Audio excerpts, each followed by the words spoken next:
À Lyon, vous écoutez Lyon Première. Jusqu'à 10h, le grand direct avec Yannick Cusy.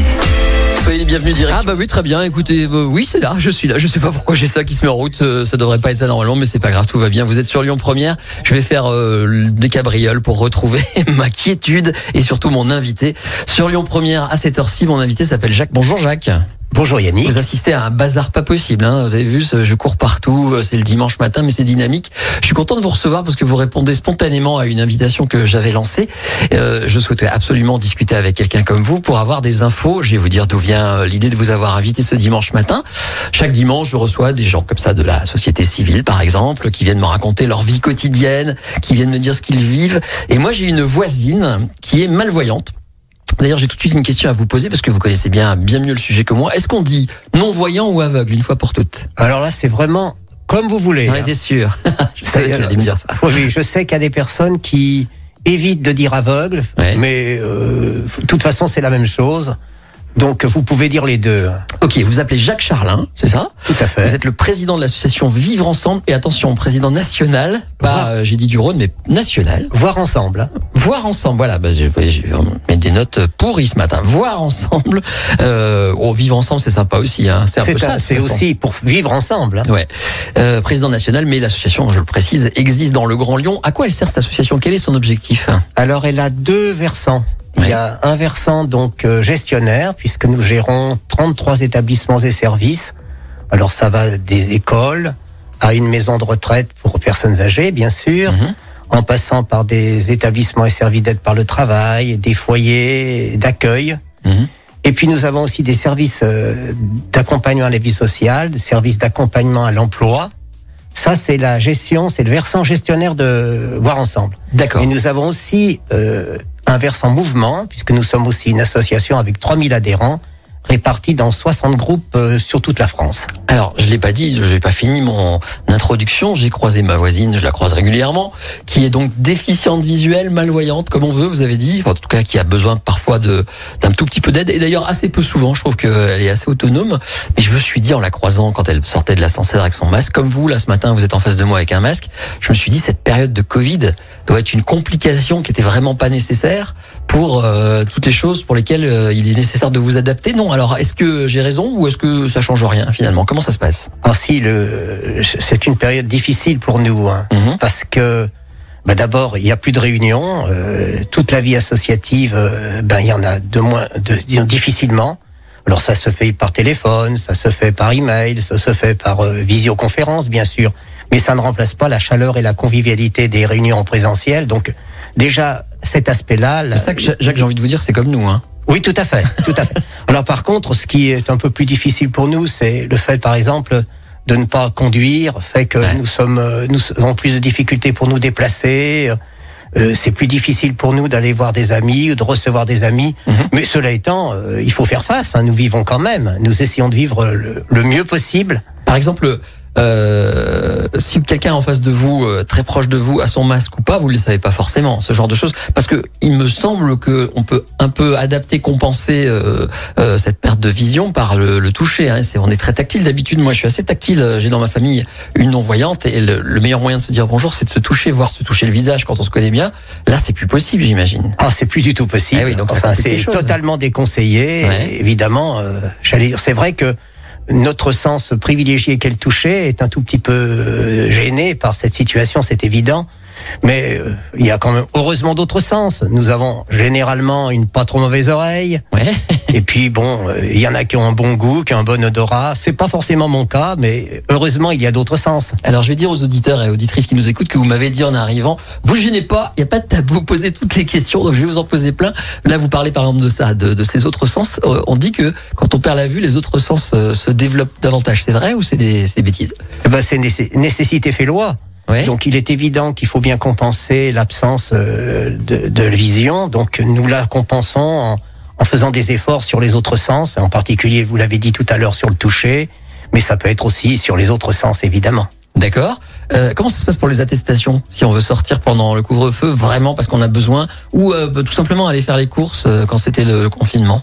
Pour les attestations, là, nous avons un petit peu de chance, c'est vrai. Les personnes déficientes visuelles, les personnes en situation de handicap sont dispensés de présenter des attestations. Ah.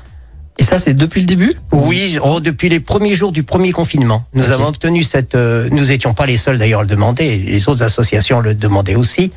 Et les personnes donc en situation de handicap sont dispensées de présenter des attestations. Cela étant, il faut qu'elles respectent quand même, les contraintes du confinement. C'est-à-dire? Eh ben, j'allais dire, en principe, vous ne me trouverez pas dans Villeurbanne à 18h15 le soir. Je suis rentré chez moi avant 18h. Très sérieux, Jacques. C'est bien. Oui, je suis. Je ne sais pas si j'aurai une amende, mais je préfère ne pas risquer. Alors à côté de vous, je l'ai pas dit, mais il y a quelqu'un qui vous accompagne. On va lui ouvrir également le micro s'il veut ajouter des choses, compléter ou donner un autre avis. C'est Pierre-Marie Chapon. Bonjour. Bonjour Yannick. Vous êtes membre d'une association, enfin pas d'une association, mais d'un organisme qui accompagne les opérations dont on parlera tout à l'heure. C'est ça? Oui, c'est ça. Présentez-vous. Je suis président de la société VA Conseil qui accompagne dans un consortium qui est composé à la fois d'équipes de recherche, le laboratoire DIF de Lyon 2 notamment, et Medialis et Gérard Usan sur Paris, qui accompagne en fait l'association Voir Ensemble et d'autres associations sur une grande étude dont on parlera tout à l'heure, qui est l'étude Homer, la plus grande étude jamais menée sur la déficience visuelle dans notre pays, qui vient d'être lancée sur Lyon. Alors il y a entre 1,3 et 1,7 million de gens atteints d'un trouble de la vision en France. On sait pour le Rhône ou pour Lyon, il y a des stats régionales, locales. Un de vous deux le sait, Jacques? Je ne sais pas du tout. Alors, je ne suis même pas capable de vous dire s'il existe des statistiques. En tout cas, je ne les connais pas. Pour un ancien prof de maths, je suis déçu. Honnêtement, vous savez, mais c'est justement le principe de cette étude, parce que pourquoi mener une étude sur la déficience visuelle? Parce qu'en fait, on se rend compte qu'on a très peu de statistiques. On estime, c'est qu'une estimation, qu'il y a 1,7 million de personnes qui sont touchées en France, qui est quand même énorme, qui va augmenter d'ailleurs les prochaines années avec le vieillissement de la population. Et en fait, quand on regarde l'INSEE, quand on regarde les études nationales, il y a rien. Ou alors des études très anciennes et très partielles, d'où l'enjeu justement de lancer cette grande étude au niveau national. On va y venir. Je reste encore un petit peu avec Jacques dans la vie quotidienne. Je pense par exemple au supermarché ou au commerce d'une manière générale. Il y a partout des panneaux, des informations visuelles et surtout quand il y en a, des distributeurs de gel hydroalcoolique. Comment vous faites si vous n'êtes pas accompagné pour trouver tout ça? Est-ce qu'il faut être absolument accompagné en ce moment, ou est-ce que vous demandez comment ça se passe Bien, il vaut mieux être accompagné, mais il existe des grandes surfaces, je ne dirai pas le nom parce que je ne veux pas faire de publicité, comme vous voulez, mais qui accueillent, en principe, on prend rendez-vous par téléphone 2 jours avant, et on se rend à l'accueil et on est accompagné pour faire les courses, choisir les produits, et je dois dire que les accompagnatrices sont très aimables. D'accord, c'est cool ça, je savais pas du tout. Ok, très bien. On fait une première pause, Jacques? Allez-y. Un petit peu de musique et puis on revient et on parlera encore un petit peu de vie quotidienne. Tout ça dans un instant. Après Michael Jackson, à tout de suite. Lyon Première, l'invité du dimanche. Et l'invité du dimanche, ce dimanche, c'est Jacques qui est avec nous. C'est l'un de nos invités puisqu'ils sont deux, mais il y a Jacques Charlin qui est président de l'association Voir Ensemble. Et à côté de lui, Pierre-Marie Chapon qui vient pour nous parler d'une étude. On va faire, Jacques, si vous voulez, un petit point sur cette étude parce que je sais que ça vous tient à cœur. Et puis c'est important parce que c'est vraiment une bonne initiative. Je vais vous laisser la présenter. Pierre-Marie, c'est le plus simple. Rapprochez bien votre micro et dites-nous exactement de quoi il s'agit. En fait, donc c'est une étude qui est portée par différentes associations. On va retrouver autour de la Fédération des aveugles de France, donc Voir Ensemble, donc avec Jacques qui est présent aujourd'hui, les PEP 69. On va retrouver la NPEA, les guides chiens d'aveugles également, le GAPAS et l'AVH.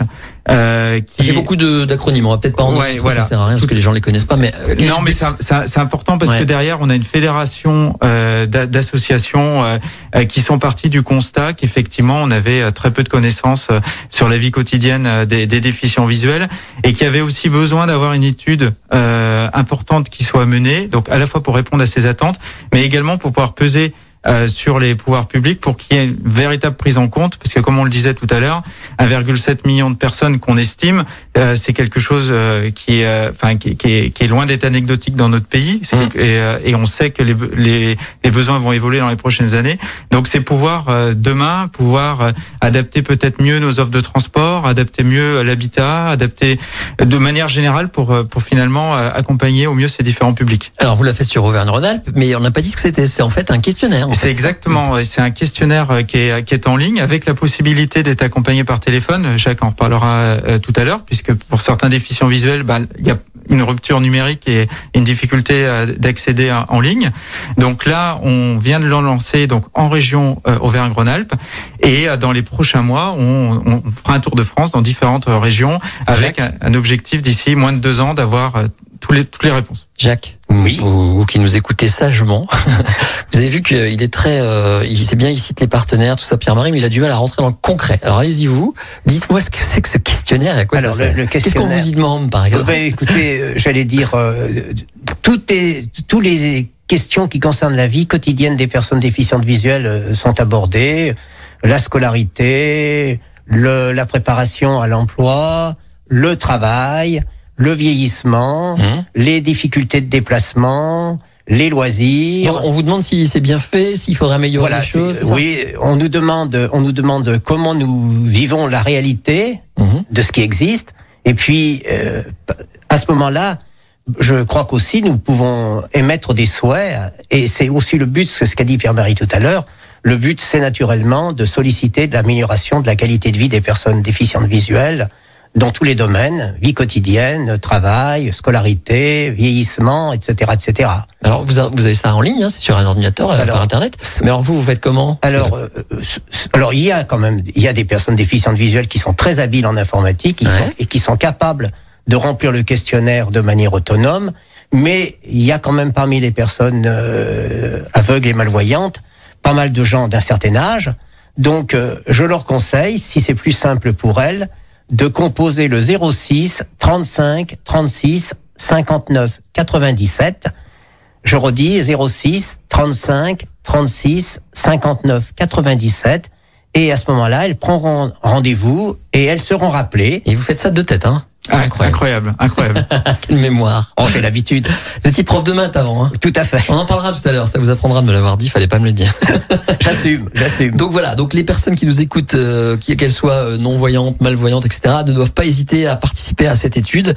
Comment on la retrouve? On la reçoit par Internet? Alors en fait, il suffit de se connecter sur le site études-c'est le tiré du 6, hein, omer.org, et ou sinon vous tapez tout simplement sur Google études Omer, ce sera le premier élément qui arrivera, et puis là tout est expliqué sur le site. Ok, bon, on refait une nouvelle pause et dans un instant on revient pour terminer avec Jacques, et je vais encore avoir plein de questions bêtes sur la vie quotidienne, comme ça on saura plus de choses sur comment on s'adapte à votre difficulté à vous, ou peut-être moindre. J'ai le droit de dire ça en fait, un aveugle est plus, comment dirais-je, plus handicapé qu'un malvoyant, ça se dit, ou c'est très incorrect? Oh, c'est vrai qu'il y a un peu plus de difficulté encore pour la personne aveugle complète. Ouais. Mais bon, il y en a qui compensent très bien. Bon, on en parle dans un instant. À tout de suite, Jacques. À tout de suite. Vous êtes OK pour la pub, il n'y a pas de problème. Pas de problème. À tout de suite. Lyon Première, la matinale du week-end.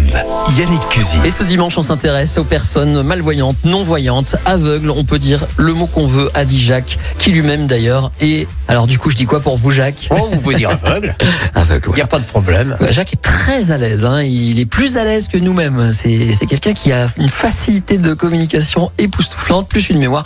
Alors Jacques, vous êtes, alors je le redis pour ceux qui viennent de nous rejoindre, un président d'une association qui s'appelle Voir Ensemble. D'ailleurs, l'association, j'imagine qu'elle organise un petit peu quand c'est normal, hein, quand c'est possible, des rencontres, je sais pas moi, comment ça se passe? Il y a des moments de convivialité. Dans les groupes, lorsqu'il n'y a pas la pandémie, il y a des réunions qui sont organisées, qui sont très variées, qui peuvent être tout à fait culturelles, sportives, de loisirs. Il faut aussi dire, il n'y a pas lieu de le cacher, Voir Ensemble est un mouvement dont les racines sont chrétiennes, mais nous accueillons évidemment tout le monde, toute opinion, confession, tout le monde peut venir à Voir Ensemble. Hein. J'ai vu, vous alliez faire des pèlerinages à Lourdes sur le site internet. C'est vrai. Alors pour obtenir un miracle, quelque chose, vous qui aimez bien l'humour? Écoutez, je n'ai assisté à aucun miracle, mais peut-être qu'il y a des miracles, il y a des conversions, il y a des gens qui deviennent un peu meilleurs, peut-être, c'est peut-être une forme de miracle aussi. Oui, parce qu'on n'est pas parce qu'on est aveugle qu'on est parfois pas con ou. Ah, malheureusement. Il y a tout. Malheureusement, on peut avoir très mauvais caractère. Par exemple. Bien sûr, la cécité ne donne aucune qualité supplémentaire. Aucune bonification. Non, hélas, il faut les conquérir. Alors je rappelle qu'à côté de vous, il y a aussi Pierre-Marie Chapon qui est là et qui nous accompagne, qui nous a parlé de l'étude Homer, qui va permettre de recenser, on va dire ça comme ça, tous les paramètres de votre vie quotidienne. Et j'espère que ça va aider les choses. Est-ce qu'il y a assez, Jacques, est-ce que vous trouvez que dans la société française, alors on sait, on a du mal à faire de l'adaptation en France pour le handicap, c'est long, notamment tout ce qui est voirie, trottoir, voilà, c'est une catastrophe. Est-ce que vous trouvez qu'on fait suffisamment d'efforts concernant justement les gens qui ont des problèmes pour voir ? Il faut reconnaître d'abord qu'il y a eu quand même des progrès au fil des années, et je pense d'ailleurs que les sollicitations relayées par les associations sont pour quelque chose dans ces avancées. Il faut reconnaître qu'il y a eu des progrès, mais il y a encore beaucoup à faire. Et d'ailleurs, l'enquête Homer, elle vise justement à solliciter des améliorations auprès du pouvoir public. Et n'hésitez pas, chères auditrices et auditeurs, à parler de l'enquête autour de vous. Si vous avez des personnes aveugles ou malvoyantes, parlez-leur d'Homer et encouragez-les à répondre, parce que c'est important que nous ayons le maximum de retours, de réponses. Pour la région, c'est jusqu'au mardi 11 mai. Absolument, il fait bien les annonces, Pierre-Marie. C'est quoi l'urgence, Pierre-Marie ? L'urgence qu'il faudrait améliorer en France, ou même ici à Lyon, pour les non-voyants. Qu'est-ce qui vraiment pêche, par exemple ? Je vous ai pris un petit peu de cours là. Non, c'est parce que c'est un sujet qui est extrêmement complexe, où finalement, quand on connaît pas, quand on n'est pas confronté soi-même à la déficience visuelle, par définition, c'est quelque chose qu'on voit pas, si je peux utiliser ce terme. Et finalement des éléments du quotidien. Là, quand on a préparé le lancement de l'étude Homer, on a fait des enregistrements à distance, du coup avec des visios et des choses de ce type-là. Et j'étais face à une personne aveugle. Et ça a été impossible pour elle de lancer la visio tout bêtement depuis son ordinateur. Vrai, ça. C'est la mode en ce moment de Zoom et tout ça. Donc et inversement, par contre, on fait beaucoup de réunions Zoom avec les déficients visuels parce que ils apprécient, c'est plus simple, ils ont le nom qui s'affiche, etc. Et comment ils le voient ? C'est ça que j'arrive pas à comprendre. En fait, il y a des logiciels qui existent. Ouais. Mais paradoxalement, Internet est de moins en moins accessible parce qu'on a de plus en plus, on veut faire des sites très design, très beaux, etc.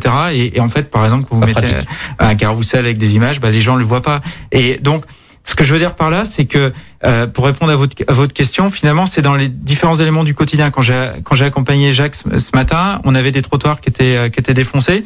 On était donc tous les deux, donc on a pu gérer, mais un aveugle, surtout comme Jacques marche très vite, aurait pu se prendre dans ces éléments. Et donc c'est finalement tout un tas de petites choses qui pour nous paraît, on n'y pense même pas, qui peuvent être très problématiques. Si on a par exemple dans le métro, vous avez une panne des annonces sonores, la personne ne sait pas dans quelle station elle va être. Donc c'est vraiment tout ce qui nous entoure. Qui sont des toutes petites choses et qui peuvent être de gros problèmes. Jacques, j'ai une bonne nouvelle. On a reçu il y a pas longtemps le vice-président au Grand Lyon, tout ce qui est transport, voirie, mobilité, qui s'appelle Fabien Bagnon, qui m'a expliqué qu'en fait, il n'y avait pas de plan spécifique concernant les trottoirs dans le Grand Lyon. C'est-à-dire qu'on les réparait au coup par coup quand on avait des moyens dans un arrondissement. Donc, il va y avoir un plan. Il a été mis en route, financé pour revérifier les trottoirs dans le Grand Lyon. Alors, je vous dis pas que ce sera demain, ça prend des années à faire. Mais au moins, ça va un peu améliorer les choses. Et vous, Jacques, si vous y avez un appel à lancer sur une chose à améliorer dans la vie quotidienne des Lyonnais, là, demain, un appel à lancer au pouvoir public, quelle serait pour vous la première des urgences ? Je pense des questions de déplacement. Je crois que c'est. Aussi, ouais. Je pense que là, il faut vraiment. Vous avez parlé des trottoirs, mais l'encombrement des trottoirs, c'est une grosse difficulté pour nous. Les trottinettes électriques aussi. Je ne suis pas un ami des trottinettes électriques. J'imagine. Parce que laisser n'importe où au milieu des trottoirs en travers, c'est une catastrophe. Écoutez, jusqu'à présent, je me suis pas fait mal, mais je connais des amis qui se sont fait mal en heurtant des trottinettes qui étaient mal garées. J'y pense très souvent. Très souvent. Et c'est juste ça, vous n'êtes pas très exigeant finalement. Oh, si vous voulez que je fasse une liste de revendications. Encore une ou deux, allez-y, je vous laisse encore une minute. Eh bien, je pense en particulier l'amélioration pour les aides à domicile. Il se trouve que bon, je connais des personnes aveugles qui sont très très débrouillardes, qui font leur cuisine, leur ménage toutes seules. C'est pas mon cas, je le dis tout de suite. Et donc nous avons quelquefois recours à des aides à domicile qui sont souvent donc très gentilles, mais il est pas toujours facile d'avoir des aides avec les mêmes personnes. Ça change régulièrement de personnes et c'est une difficulté. Donc c'est vrai que au niveau de l'aide à domicile, je crois qu'il y a pas mal d'améliorations à obtenir. D'autres améliorations, évidemment. Maintenant, c'est vrai, l'audiodescription a fait beaucoup de progrès. Il est possible d'écouter la télévision, d'aller au cinéma, j'allais même dire de voir un film, parce que j'utilise le verbe voir, comme les autres, avec l'audiodescription, c'est-à-dire on a des commentaires supplémentaires qui permettent de connaître les décors, connaître... Ouais, j'ai essayé. Il faut suivre, hein, faut être bien concentré quand même. Mais parce que ça dit, deux personnes parlent, puis je sais pas moi, un ciel bleu apparaît avec un soleil couchant, et on entend une voix qui dit un ciel bleu apparaît, le soleil est en train de se coucher, hop, etc. C'est un petit peu fatigant, non? Mais c'est très agréable parce qu'il y a maintenant, surtout avec le cinéma moderne, beaucoup de changements de décor, beaucoup de changements de temps, de chronologie. Oui. Et c'est important d'avoir quelques commentaires supplémentaires. Bon. Super, vous m'avez vraiment fait découvrir des choses. Malheureusement, le temps est passé très très vite. Il est déjà midi, on va devoir se quitter. Jacques, ancien prof de maths, et je vous ai pas chambré là-dessus, mais je le ferai la prochaine fois. Je reviendrai. Parlez des maths si vous voulez, vous revenez quand vous voulez, avec plaisir. Merci à vous deux d'être venus nous voir et nous parler. Merci. Je redonne le nom de l'association, c'est Voir Ensemble, on le trouve sur Internet. Et donc l'étude Homère, qu'on trouve facilement, j'imagine. Étude-Homère.org. Merci encore à tous les deux et passez un bon dimanche, Jacques, et allez bien ressentir la chaleur de ce soleil qui devrait aujourd'hui normalement nous réchauffer encore un peu la peau, et ça devrait remonter dans la semaine, et ça fait toujours du bien. Merci bon Jacques. Dimanche à tous et à tous. Merci. Merci à vous deux. Lyon Première, l'invité du dimanche. Écoutez votre radio Lyon Première en direct sur l'application Lyon Première, lyonpremière.fr, et bien sûr à Lyon sur 90.2 FM et en DAB+. Lyon Première.